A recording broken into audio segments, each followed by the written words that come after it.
श्री शिवाय नमस्तुभ्यम। हर हर महादेव।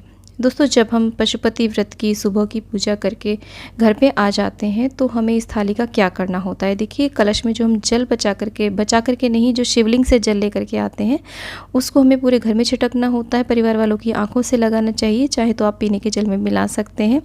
और ये जो चंदन और आदि ये सब श्रृंगार की जो सामग्री बची हुई है ना, तो इसे हमें ऐसे ही ढक करके रख देना होता है इस थाली को, क्योंकि यही सेम थाली शाम को भी जाती है। बस इसमें कुछ चीज़ें अन्य इसमें रखी जाती हैं।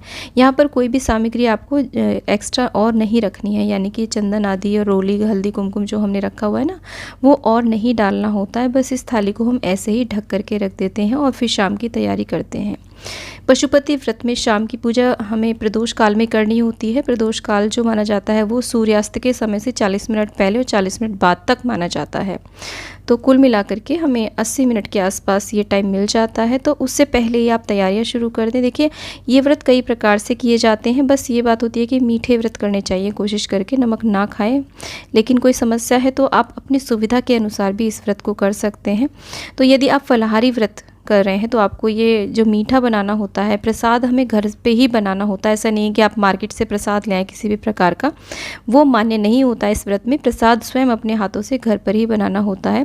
तो आप चाहे तो देखिए, कुट्टू के आटे का हलवा बना सकते हैं, सिंगाड़े की गिरी का हलवा बना सकते हैं, राजगिरी का हलवा बना सकते हैं, या फिर मखाने की खीर, साबूदाने की खीर, कुछ भी मीठा बना सकते हैं यदि आप संपूर्णतः इस फलाहारी व्रत कर रहे हैं। यदि आप एक समय मीठा अन्न खा लेते हैं तो आप इस तरीके से देखिए सूजी का हलवा बना सकते हैं, या फिर आटे का हलवा बना सकते हैं, बेसन का हलवा बना सकते हैं, अपनी सुविधा के अनुसार आप। लेकिन हमें देसी घी में ही ये हलवा आदि बनाना होता है और सिर्फ बाबा के नाम का उतना ही हलवा बनाना होता है जिसे हम मंदिर में ले जाएं। यानी कि ऐसा नहीं है कि हम कढ़ाई भर के हलवा बना लें और परिवार के और सदस्य भी इसमें खा रहे होते हैं, तो ऐसा नहीं होता है। हम इसमें हिस्से नहीं होते हैं, यानी कि एक कढ़ाई के अंदर हमें किसी के भी हिस्से नहीं करने हैं। बस अगर घर में कई परिवार के सदस्य या फिर हस्बैंड वाइफ दोनों व्रत कर रहे हैं तो दोनों के नाम की 2 कढ़ाइयाँ बनेंगी, यानी कि दोनों के नाम का अलग अलग भोग प्रसाद बनेगा। ऐसा नहीं है कि दोनों का हाफ हाफ या आधा आधा घर पर ही नहीं होगा। जैसे कि अगर पत्नी कर रही हैं तो वो हलवा आदि बना लें, पति कर रहे हैं तो वो खीर बना लें, या फिर दोनों भी सेम बना सकते हैं चीज़, लेकिन वो अलग अलग कढ़ाई में, या फिर एक बारी एक कढ़ाई में बनाने के बाद में फिर दोबारा से धुल करके फिर से प्रसाद बना सकते हैं। यानी कि प्रसाद के पार्ट हमें घर पर नहीं करने हैं, केवल उतना ही प्रसाद बनाना है जिसे हम मंदिर ले जा सकें। तो देखिए, वो जो थाली है हम दोबारा से थोड़ी सी उसमें से साफ़ सफाई सी कर ली हल्की सी। उसी थाली में हम वो सब सामग्री जो हम सुबह लेकर के गए थे, इस तरीके के श्रृंगार की जो भी सामग्री है, अबीर, गुलाल, अक्षत, भस्म, अष्टगंध, चंदन, हल्दी, कुमकुम और ऑरेंज सिंदूर और ये पीला चंदन या फिर केसर युक्त चंदन, वो सब रख लें। और एक धूप बत्ती और कपूर भी रख लें आरती करने के लिए। और अगर आपके यहाँ पर मंदिर में शाम के टाइम भी अभिषेक करने की अनुमति हो तो आप अभिषेक की सामग्री रखें, अन्यथा ना रखें। और इसके साथ में देखिए, हमें 6 दिए भी लगाने होते हैं। 6 दिए आप या तो आटे के बना लें या फिर आप मिट्टी के भी दिए ले सकते हैं। दिए हमें गोल बाती बनानी है और देसी घी के ही हमें दिए बनाने होते हैं। और साथ में देखिए, जो हमने भोग प्रसाद लिया है उसको आप किसी एक बड़े बर्तन में कर लें। जितना भी आपने लिया है उसके हमें मंदिर में जाकर के ही 3 हिस्से करने होते हैं। तो यहाँ पर आप चाहें तो बाउल वगैरह ले सकते हैं। मैंने यहाँ पर 3 दोने लिए हैं। एक में काफ़ी ऊंचा ये प्रसाद भर लिया है, वहीं पर जा करके इससे हिस्से किए जाते हैं। ऐसा नहीं है कि आप घर से ही इन्हें बांट करके ले जाएं।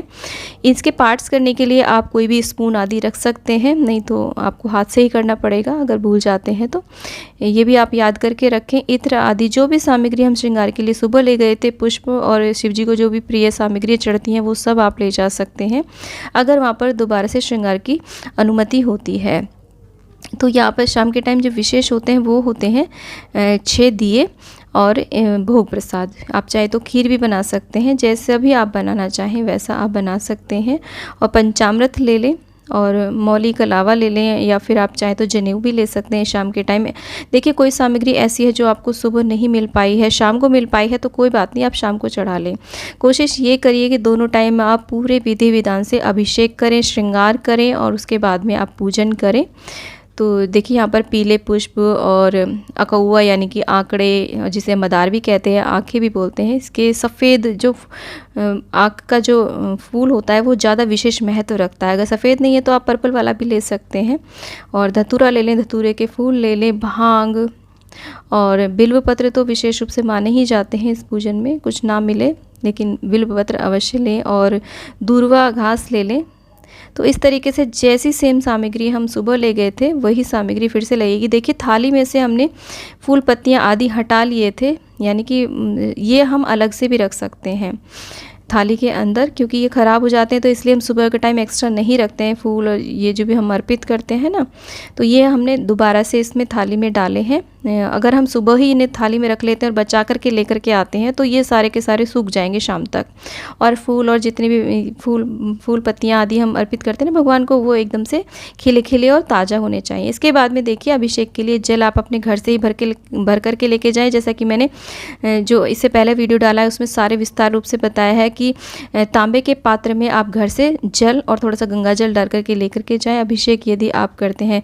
देखिए अगर आप जिस मंदिर में जाते हैं वहाँ अभिषेक की अनुमति नहीं है तो फिर भी आपको ये सब सामग्री ले जानी चाहिए। आप सिर्फ और सिर्फ शिवलिंग पर छींटा दे करके आप मन ही मन मानसिक रूप से उन्हें अभिषेक करा सकते हैं। तो बाद में जब ये जल और गंगा जल बचेगा तो आप इन्हें पीपल की जड़ में, मंदिर में पीपल होते हैं अक्सर, वहाँ पर आप अर्पित कर दें। अगर शिवलिंग का श्रृंगार ऑलरेडी हो गया है और आपको अनुमति नहीं है कि आप शाम के टाइम अभिषेक कर सकें। वैसे प्रदोष काल में विशेष माना जाता है, ये जो पूजन होता है प्रदोष काल में करना विशेष माना जाता है, तो कोशिश करिए कि शाम के टाइम भी आप अभिषेक कर पाएँ। तो इस तरीके से हमें ये कुछ बातों का ध्यान रखना चाहिए। और इसमें से 5 दीपक तो वहीं पर जलाने होते हैं, प्रज्वलित करने होते हैं। 1 दीपक और 1 हिस्सा प्रसाद का हमें लाना होता है। जल का जो कलश हम अभिषेक के लिए लेकर के गए हैं उसे कभी भी घर में खाली नहीं लाना चाहिए। शिवलिंग से थोड़ा सा जल लेकर के उसमें अवश्य आना चाहिए। चाहे किसी भी प्रकार का शिव पूजन हो, चाहे पशुपति व्रत हो या फिर अन्य कोई भी हम शिव पूजन कर रहे हैं, तो हमें पात्र को कभी भी खाली नहीं लाना है। उसमें शिवलिंग से जल लेकर के आना है। जल को हम थोड़ा सा अपने दरवाजे पर छिटक करके वहाँ पे दीप जलाते हैं, घर में छिटक देते हैं, बाथरूम को छोड़ करके परिवार के सभी सदस्यों के मस्तक पे, आँखों पे लगाते हैं जल को। चाहे तो पीने के पानी में भी 2-4 बूंद इस जल को मिला लें, तो बहुत ही महत्वपूर्ण ये जल होता है। इसे अवश्य रूप से लेकर के आने चाहिए। इससे हमारे घर में बरकत आती है, सुख समृद्धि आती है। तो कभी भी आप अभिषेक के किसी भी पात्र को खाली घर में लेकर के ना आएँ, उसमें शिवलिंग से थोड़ा सा जल अवश्य लेकर के आएँ। शिवलिंग से कभी भी आपको जल बचा करके नहीं लाना है। जो आप जल लेकर के आएँ उसे कभी भी घर पर बचा कर ना लाएं, सिर्फ और सिर्फ शिवलिंग से उतार करके थोड़ा सा जल अवश्य लेकर के आएँ। तो दोस्तों इस प्रकार से पशुपति व्रत की शाम की थाली लगाई जाती है। इससे रिलेटेड यदि आपका किसी भी प्रकार का कोई भी प्रश्न है तो आप मुझे कमेंट बॉक्स में बताइए। और पशुपति व्रत से रिलेटेड आप कोई भी वीडियो देखना चाहते हैं तो उसे भी आप मुझे ज़रूर बताइए। मैं कोशिश करूँगी उस टॉपिक पर वीडियो बनाने की और आपके सभी प्रश्नों के उत्तर देने की मैं अवश्य ही कोशिश करूँगी।